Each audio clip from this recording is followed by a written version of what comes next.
Olá pessoal, meu nome é Rodrigo Munhoz, sou oncologista clínico especialista em tumores cutâneos e sarcomas do Hospital Sírio-Libanês e do Instituto do Câncer do Estado de São Paulo.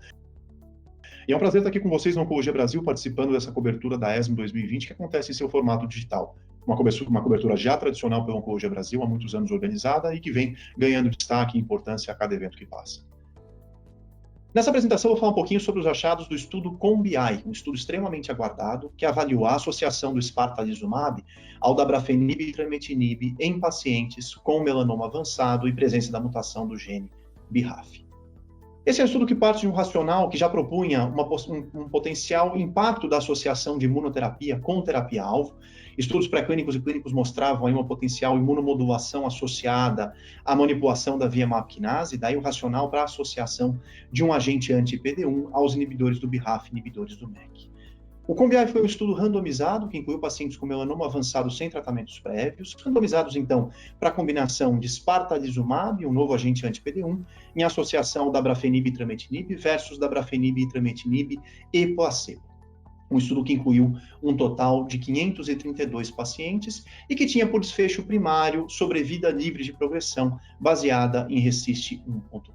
Os pacientes incluídos no estudo COMBI eram pacientes representativos daquilo que a gente encontra no dia a dia, em sua maioria pacientes com ECOG 0 ou 1, e uma proporção não desprezível de pacientes com doença M1b, mas muitos com doença M1c, quase 60% dos pacientes com doença M1c, ressaltando aí que era uma população, de fato, com volume de doença significativo, mas que espelha aquilo que nós encontramos no desafio do tratamento do melanoma no dia a dia.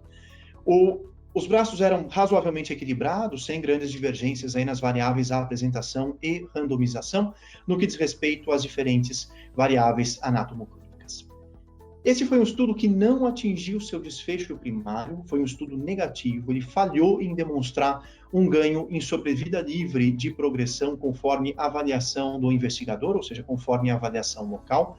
Houve uma diferença numérica a favor da associação do agente anti-PD1 espartalizumab ao dabrafenib e trametinib versus dabritran, ou seja, uma diferença numérica a favor do triplet versus doublet, mas isso não foi estatisticamente significativo e daí a natureza negativa do estudo como um todo.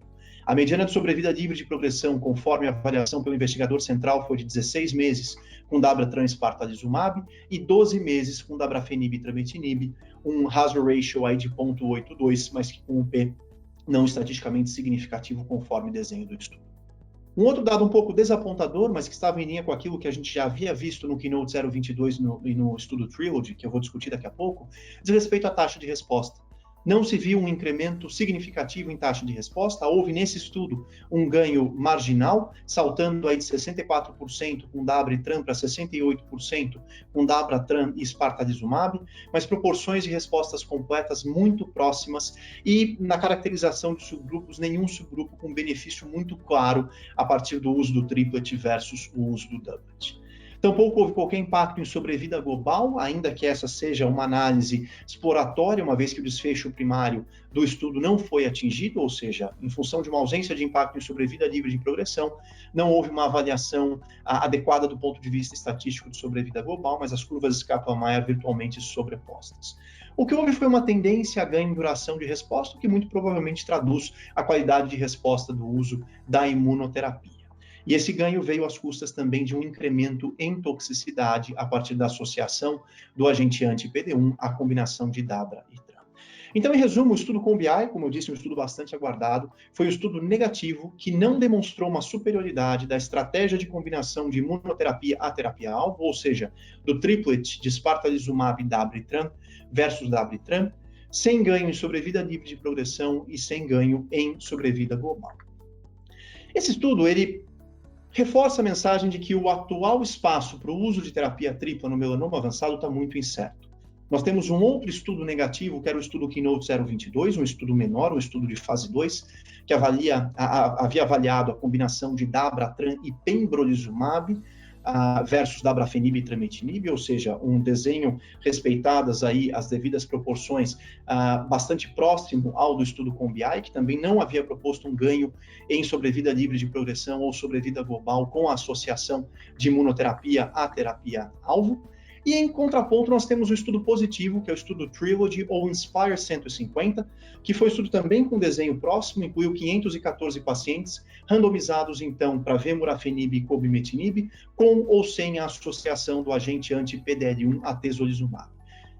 Da mesma forma, no Inspire 150 não houve ganho em taxa de resposta, algo que se replicou aqui no COMBI, mas houve sim um ganho no desfecho primário do estudo, que era sobrevida livre de progressão. Então, nós temos 2 estudos negativos, o COMBI e o Keynote 022, e um estudo positivo para o desfecho de sobrevida livre de recorrência, que é o Inspire 150. Mas, mais uma vez, esse foi um ganho marginal e observado aí, sobretudo, talvez em função de nuances estatísticas, uma vez que, se nós sobrepusermos as curvas de sobrevida livre de progressão do Keynote 022, do Inspire 150 e do COMBI, os números são muito próximos. Na verdade, tanto no COMBI quanto no Inspire 150, as medianas de sobrevida livre de progressão na avaliação central foram virtualmente idênticas no Inspire 150 e COMBI. 16 meses para a combinação tripla versus 12 meses para o doublet de dabrafenib e trametinib. Então, é um estudo até certo ponto desanimador.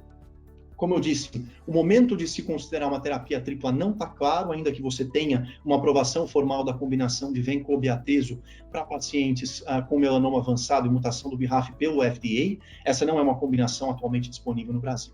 No meu dia a dia, onde que talvez eu encaixasse essa combinação? Eu talvez buscasse o benefício do ponto de vista de qualidade e duração de resposta num paciente que, em primeira linha, se apresenta com um volume alto de doença, com sintomas, e que seria aquele, talvez, candidato clássico ao uso da terapia-alvo, e eu talvez buscasse amplificar os ganhos com a associação da imunoterapia. É importante salientar, entretanto, que nenhum desses estudos teve como braço controle um braço contendo exclusivamente imunoterapia, então fica difícil acreditar, frente a um ganho marginal em sobrevida livre de progressão, que essa estratégia de uso de terapia triplet upfront seja diferente de uma estratégia sequencial, uma vez que a gente não tem nenhum subgrupo com benefício claro. Naturalmente, um refinamento na avaliação de potenciais biomarcadores talvez fosse proveitosa para esse tipo de análise, incorporando aí variáveis como carga mutacional, como eventualmente expressão de PDL1 e, naturalmente, subtipos de mutação do BRAF. Isso foi feito na análise de subgrupo, mas ainda de forma bastante preliminar e com um número limitado de pacientes. Então, o que eu tinha para dizer do estudo COMBI era isso. Espero que vocês continuem acompanhando a cobertura da ESMO 2020 aqui no Oncologia Brasil, com todos os colegas que estão se dedicando aí a trazer os estudos já apresentados para uma perspectiva um pouco mais voltada para a nossa prática diária. Obrigado, pessoal. Até a próxima.